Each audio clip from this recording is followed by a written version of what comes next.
आप सभी दोस्तों का स्वागत है आपके YouTube channel the vote trader पर। अब हम जिस कंपनी को एनालाइज कर उस कंपनी का नाम है वोडाफोन आइडिया। सवाल बस इतना आप सबके मन में है कि क्या हमें इस कंपनी को बाय करना करना चाहिए। 16-22 रुपए की कंपनी 8 रुपए में मिल रही, क्या हमें बाय करना चाहिए? तो इस सवाल का जवाब बिल्कुल ना है, ना है, ना है। हमारा गोल है दोस्तों 1000 सब्सक्राइबर्स का। अब हम ना क्यों बोल रहे हैं उसके पीछे के रीज़न आपको समझ में आएंगे जब dot to dot levels, trade analysis, Fibonacci retracement, software signal जैसे कॉन्सेप्ट समझोगे तो आपको रीजन समझ में आएगा कि हमें क्यों इस कंपनी को बाय नहीं करना चाहिए। हमें इस कंपनी को क्यों बाय नहीं करना चाहिए। तो सबसे पहले हम डॉट टू डॉट लेवल्स के हिसाब से आते। तो आप सब देख सकते हो कंपनी ने एक हाई क्रिएट किया है। इन लेवल्स पे एक हाई क्रिएट हुआ। ये स्विंग हाई था डॉट टू डॉट लेवल्स के हिसाब से, कंपनी का स्विंग हाई है। कंपनी का स्विंग हाई का लेवल ये है बिल्कुल। अब इस कंपनी का एक लो है, लो का लेवल आप मार्क कर लीजिए। आप सबके सामने जो लो का लेवल आ रहा है वही लेवल, इस लेवल को मार्क कर लो। अब स्विंग लो है। इस कॉन्सेप्ट को समझने की कोशिश करो, बिकॉज मार्केट में हमेशा यही रूल काम करेगा आपका। हमेशा जब भी आप बाइंग किसी भी कंपनी को बाय करोगे आपका यही रूल आपके साथ चलता है। स्विंग हाई और स्विंग लो कभी भी मार्क कर लो। कभी भी किसी भी कंपनी के स्विंग हाई और स्विंग लो को मार्क कर लो, बिकॉज ये हमें इंडिकेशंस करते हैं कि क्या हमें इस पर्टिकुलर कंपनी, जिस कंपनी को हम देख रहे हैं, क्या हमें इस कंपनी को बाय करना चाहिए या नहीं करना चाहिए। इसका कंफर्मेशन हमें मिलता है।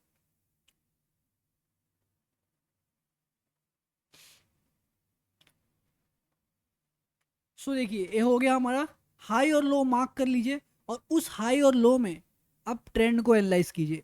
कभी भी किसी भी कंपनी के स्विंग की ट्रेंड को एनालाइज कीजिए। तो ट्रेंड एनालिसिस जब आप करते हो तब आपको क्या समझ में आता है? देखिए आप सभी को एक बात समझ में आती है कि वोडाफोन आइडिया में एक अप ट्रेंड की रैली स्टार्ट हो चुकी है। ओके, अप ट्रेंड की रैली स्टार्ट हो। अब इस पार्ट को ध्यान से देखो। जब पहली बार इस कंपनी में ब्रेकआउट आया, देखो दिस इज नॉट हैपनिंग, ये पहली बार नहीं हो रहा है। ये देखो यहाँ पे ब्रेकआउट आया, दिख सकता है आप सभी को। आप सब सबको चार्ट दिख रहा है क्लियर? तो एक बात समझो, जैसे इस कंपनी का में ब्रेकआउट आया, अगले ही फॉल आ गया, उसके बाद एक फॉल आ गया। फॉल आ गया इसका मतलब क्या हो पता है आप सभी को? इसका मतलब ही ये छोटी सी कंपनी एक पुल बैक आया। पुल बैक कहाँ तक गया? लो के पास तक गया। पुल बैक लो के पास तक गया। फिर इसमें बाइंग आई और बाइंग आई तो फिर एक ब्रेकआउट आया। फिर से देखिए, फिर से एक ब्रेकआउट आया। देखिए देख रहे हो आप सब, फिर से एक ब्रेकआउट है। अब ब्रेकआउट आने के बाद अभी पूरा 6 मंथ्स बाकी है, अभी 2 मंथ 7 डेज बाकी है, 2 महीने 7 दिन अभी बाकी है वोडाफोन आइडिया इस कंपनी को। तो 2 महीने 7 दिन आपको इंतजार करना होगा, पेशेंस से। नहीं तो आप 5.70 रुपीज़ की इस लेवल पे, 5.70 रुपीज़ की इस लेवल पे अपने बाइंग ऑर्डर प्लेस कर सकते हो। 8 रुपये पे मत करो, 5 रुपये पे खरीदने का वेट करो। देखिए 5 रुपये खरीदने का वेट किए, क्योंकि हमारा रूल बहुत सिंपल सा है। जब भी एक ब्रेकआउट आएगा उसका एक पुल बैक आएगा, उसके बाद फिर एक ब्रेकआउट आएगा, फिर एक पुल बैक आएगा। हमेशा इसी तरह कंपनी में काम चलते रहता है। ठीक है, तो इस रूल के हिसाब से जो फॉल आ रहा है कोई बड़ी बात नहीं है, बिकॉज एक ब्रेकआउट आया, उस ब्रेकआउट के बाद एक फॉल आ रहा है। ये फर्स्ट कंडीशन। समझे आप सब क्यों इस ब्रेकआउट और हमें लेवल्स क्या, हमें 5.70 के लेवल्स पे बाय करना चाहिए एज पर ट्रेंड एनालिसिस। अब आइए, अगला कॉन्सेप्ट है फिबोनाची रिट्रेसमेंट। फिबोनाची रिट्रेसमेंट के हिसाब से आपको स्विंग के लो से स्विंग के हाई तक मार्क करना होता है और 0.78 के लेवल पे बाय करना होता है। तो ये देखिए इन लेवल से बाय कर सकते हो आप, अपने फाइनेंशियल एडवाइजर कंसल्ट करके इन लेवल्स के पास बाय कर सकते हो। बट छोटी सी क्वांटिटी में बाय करना इन लेवल से, बड़ी क्वांटिटी में पार्टिसिपेट नहीं करना, बिकॉज मार्केट में एक बड़ा सा फॉल आना बाकी है, बड़ा सा फॉल आना बाकी है। सो इन लेवल्स पे कहीं ना कहीं बाय कर सकते हो, रिस्क ले सकते हो, 2 5 5 10 हज़ार रुपये का रिस्क ले सकते हो। क्योंकि यहाँ से पैसा ऊपर जाएगा तो पैसा डबल होगा, तो उतने पैसे इन्वेस्ट करो ताकि आप लॉस एडजस्ट कर सको, मैनेज कर सको। ठीक है। अब अगला चीज जो सबसे इंपॉर्टेंट होता है वो होता है software signal. Software signal multiple time frame पे स्टडी किया जाता है। आप सब देखो, ध्यान से देखो ये बात। आपको दिख रहा है कंपनी वोडाफोन आइडिया 2007 में मार्केट में आई, उसके बाद कभी भी इस कंपनी में ग्रीन सिग्नल आया ही नहीं। कभी भी ग्रीन सिग्नल इस कंपनी में आया नहीं। कंपनी हाई तो गई ऊपर, बट वहां से फॉल देख सकते हो आप। फॉल देखो आप किस तरीके से आया, आप देख सकते हो फॉल किस तरीके से आया।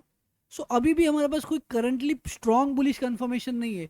जब तक 44 का लेवल क्रॉस नहीं होगा तब तक इस कंपनी में बड़ी बाइंग आने वाली नहीं है, बड़ी सी बाइंग नहीं आने वाली, बड़ा मोमेंटम नहीं आने वाला है।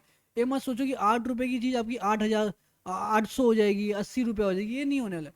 44 रुपीज़ के जब तक ऊपर नहीं जाता है तब तक सॉफ्टवेयर सिग्नल पॉजिटिव नहीं होगा, तब तक नहीं आएगा। अब मंथली टाइम फ्रेम में देख सकते हो आप, हमारे पास एक सिग्नल था। देखिए हमारे पास एक पॉजिटिव सिग्नल आया था हमारा, कब आया था, 1 दिसंबर 2021 में आया था, एक पुल बैक आया, पुल बैक के बाद एक रैली यहाँ से स्टार्ट हुई एग्जैक्टली इन लेवल्स पे। तो आपको थोड़ा सा पेशेंस से वेट करना होगा, इन लेवल्स तक आने देना होगा, कम से कम आपको इन लेवल्स तक आने देना होगा, उसके पहले आप बाइंग नहीं कर सकते हो। रीज़न क्या है, हमारा सॉफ्टवेयर सिग्नल नेगेटिव हो गया अभी, आप सब देख सकते हो सॉफ्टवेयर सिग्नल नेगेटिव, और कितने टाइम बाद ये सिग्नल आया, 2016 के बाद ये सिग्नल आया, उसके पहले देखो सिर्फ फॉल देख रहे हो आप, इस कंपनी में सिर्फ फॉल देख रहे हो। तो 2016 के बाद एक सिग्नल आया, तो अभी भी पेशेंस से वेट करो, अभी बाइंग नहीं कर सकते हो, किसी भी हाल में बाइंग नहीं कर सकते हो।